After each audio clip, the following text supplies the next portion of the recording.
Hi hello అండి. Welcome to my channel Maharshi talks. అందరూ ఎలా ఉన్నారు? నేనైతే చాలా బాగున్నానండి. మీరందరూ కూడా శివయ్య దైవాలు బాగుండాలని అయితే మనస్ఫూర్తిగా కోరుకుంటున్నా. ఈరోజు మనం కార్తీక మాసం చివరి రోజు ప్రతి ఒక్కరు తప్పనిసరిగా వినవలసిన కథ అయిన పోలిపాడ్యమి కథ గురించి తెలుసుకుందాము. ఈరోజైతే మనం తెలుసుకుందాం. భగవంతుడి దృష్టిలో మనందరూ ఒకటేనండి. పేద ధనిక ఆడ మగ అనే భేదం ఆ భగవంతుడు ఎప్పుడు చూడరు. నిర్మలమైన మనసులు తనను ఆరాధించే భక్తులను ఆ భగవంతుడు ఎప్పుడు తప్పకుండా అనుగ్రహిస్తారండి. నిర్మలమైన మనసుతో చేసే పూజ ఆ భగవంతుడికి ఎంతో ప్రీతికరం. అనవసరమైన ఆడంబరాలు సంతోషపెట్టలేవు. ఎంతో వైభవంగా ఎంత ధనాన్ని ఖర్చు పెట్టి పూజలు చేసినను మనసులో కల్మషం ఉంటే ఆ పూజ ఫలించదండి. ఆ పూజ ఫలాన్ని ఎప్పుడు దేవుడు మనకైతే ఇవ్వరు. భక్తితో పెట్టే చిన్న దీపాన్నైనా నిండు మనసుతో స్వీకరించి భక్తులను మోక్షాన్ని ప్రసాదిస్తారు. పోలిపాడ్యమి స్వర్గానికి వెళ్ళినదే ఇందుకు నిదర్శనము. శివకేశవులు అత్యంత ప్రీతికరమైనది కార్తీక మాసం. కార్తీక మాసం అమావాస్య మరుసటి రోజు తెల్లవారుజామున కార్తీక మాసం 2 రోజులు పూజ చేయలేని వారు పాడ్యమి దీపాన్ని వదిలిన అనంతరము ఈరోజు తప్పకుండా వినవలసిన పోలీస్ వర్గం కథ గురించి ఇప్పుడు తెలుసుకుందాము. ఎక్కడ స్కిప్ చేయకుండా అయితే వీడియో చూడండి. పూర్వం కృష్ణ తీరాన్న ప్రాంతంన చాలా రోజుల క్రితం బాదర అనే గ్రామం ఉండేది. దాదాపు ఆ గ్రామవస్తువులంతా కూడా సంపన్న కుటుంబీకులే.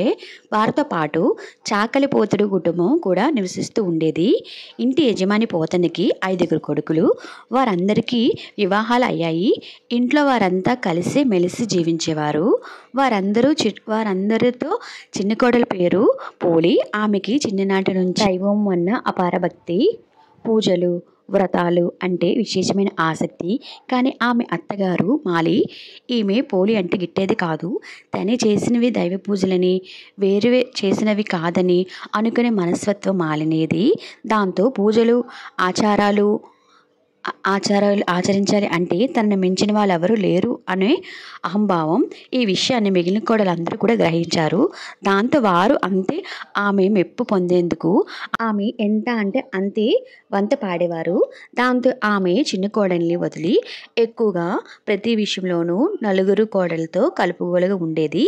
తనకు జరుగుతున్న అన్యాయాన్ని భర్తకి చెప్పుకుందాం అన్న అతను కూడా అమ్మ మాటకు ఎదురు పలకలేక బదులు పలికేవాడు. మామగారు కూడా అంతే. దాంతో ఆ ఇంట్లో అత్త చెప్పిందే వేదం. పూజలు వ్రతాల విషయంలో కూడా మాలి తన మాటే నెగ్గించుకునేందుకు పోలిని విడిచిపెట్టి మిగిలిన కోడల్ని కలుపుకునేది. అలాగే కార్తీక మాసం రాగానే చిన్న కోడల్ని ఇంట్లో వదిలి మిగతా కోడలతో కలిసి నదికి వెళ్ళేది.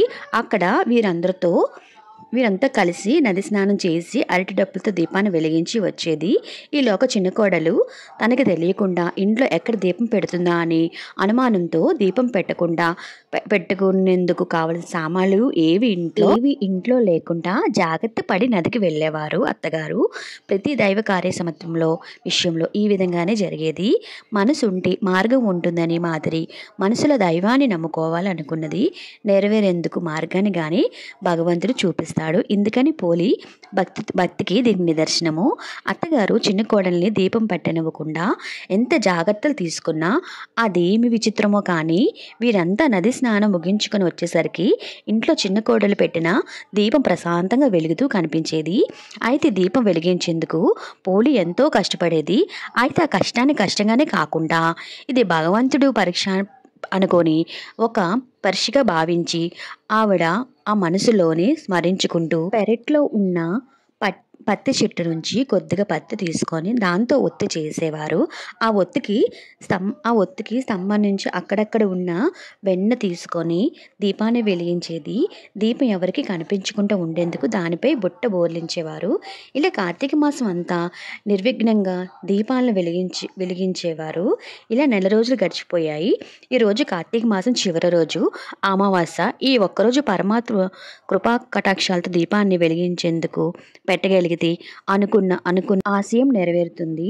ఈ చిన్న కోరిక నెరవేర్చమని కార్తీక దామోదరాన్ని మనసులో భక్తి శ్రద్ధలతో అన్నీ సమర్పించుకొని పోలి కార్తీక మాసం చివరి రోజు కావడంతో ఆ రోజు కూడా నది స్నానం చేసేందుకు ఘనంగా దీపాలను వదిలి పెట్టేందుకు అత్తగారు మిగిలిన కోడలతో కలిసి నదికి బయలుదేరారు. వెళ్తూ పోలికి ఇంటి చాకరిని అంటగెట్టి వెళ్ళిపోయారు. నేను దీపాలు వెలిగించి ఇంటికి వచ్చేసరికి ఒక్క పని కూడా మిగిల్చకుండా పూర్తి చేయాలి, లేదా తగిన శిక్ష అనుభవిస్తాం అనుకుంటూ హెచ్చరించి వెళ్ళిపోయారు.